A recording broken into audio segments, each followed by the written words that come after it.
अस्सलामुअलैकुम students, welcome to Memar institute of technology YouTube channel. मैं उम्मीद करता हूँ आप सब खैर खैरियत से होंगे। आज का हमारा सेमिनार HTML की सीरीज़ का पार्ट नंबर 4 होने वाला है। पिछले पार्ट्स में हमने पढ़ा था कि H1 से H6 तक हेडिंग्स किस तरह से काम करती हैं, डिव क्या होता है, डिव किस तरह से काम करता है, क्लास से क्या होता है और हम क्लास को स्टाइलिंग के लिए किस तरह से यूज़ कर सकते हैं, और हमने थोड़ी सी इनलाइन CSS भी देखी थी स्टाइलिंग के लिए। आज के जो सेमिनार में हम लिस्ट बनाना देखेंगे और ये देखेंगे कि हम अपने HTML वेब पेज पे किस तरह से इमेजेस यूज़ कर सकते हैं, और उसके साथ साथ हम थोड़ा सा एंकर टैग, जिसे हम ए टैग भी कहते हैं या हम HTML लिंक्स भी कहते हैं, उसको भी थोड़ा सा एक्सप्लोर करेंगे।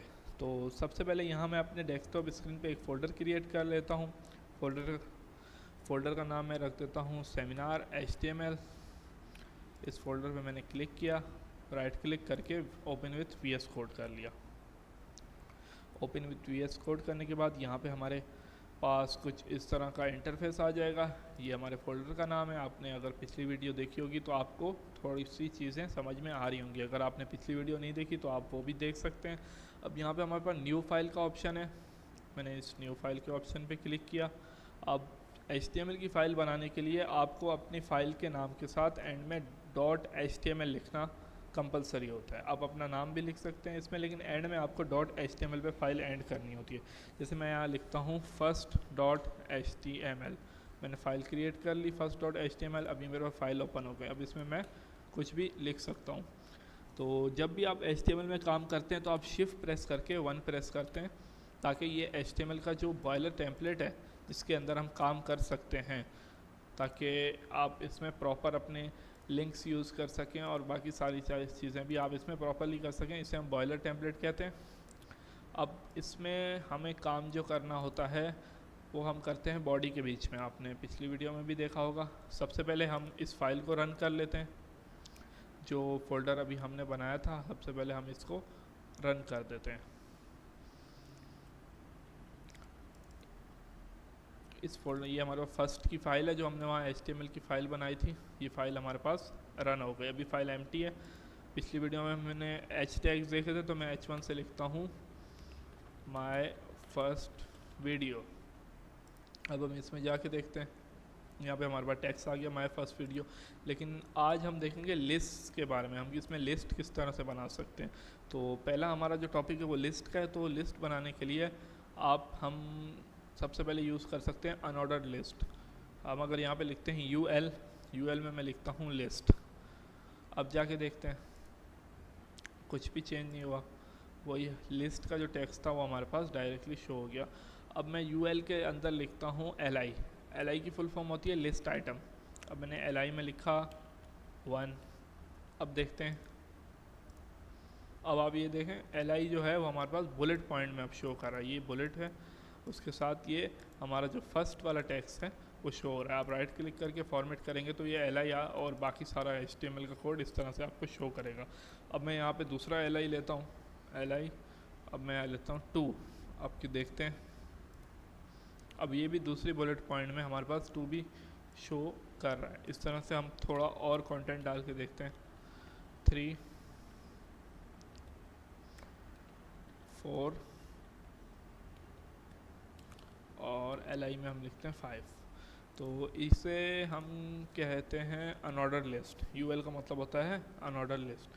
उसके बाद हमारे पास जो नेक्स्ट लिस्ट होती है वो होती है ऑर्डर लिस्ट। अब यहाँ पे इसी के नीचे मैं OL करता हूँ।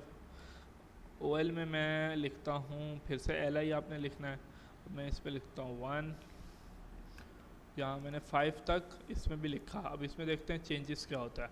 अब आप ये देखें, जो अनऑर्डर लिस्ट थी हमारे पास उसमें ये बुलेट पॉइंट्स बन के आ रहे थे, लेकिन जो ऑर्डर लिस्ट है उसमें ये 1 2 3 एक सीक्वेंस में हमारी काउंटिंग के साथ शो कर रहा है।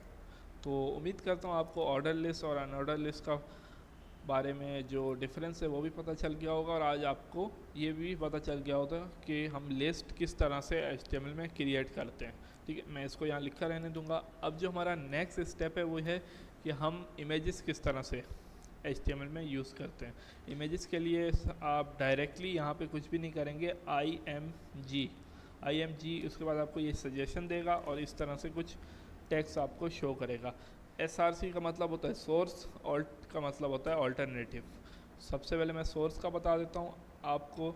अपने फाइल एक्सप्लोरर से यहाँ पे अपने उस फोल्डर में इमेजेस ला के रखनी है जिसमें आपका जो ये HTML की फ़ाइल है वो बनी हुई है। मैं अपने फाइल एक्सप्लोरर में जाता हूँ और मैं ये इमेज यहाँ से ड्रैग एंड ड्रॉप करता हूँ अपने फोल्डर में। इसका इमेज का नाम है burger.png। अब यहाँ पे आपको / टाइप करना है, burger.png मेरे पास इसका ऑप्शन आ गया। ठीक है, अब मैंने यहाँ पे स्क्रीन जूम इन की थी, मैं इसको प्रॉपर साइज़ पे लेके आता हूँ। तो जो हमने वहाँ पे इमेज अपने फोल्डर में ड्रैग एंड ड्रॉप की थी और सोर्स में लिंक की थी वो हमारे पास शो हो रही है। अब इसमें ऑल्ट का क्या काम होता है?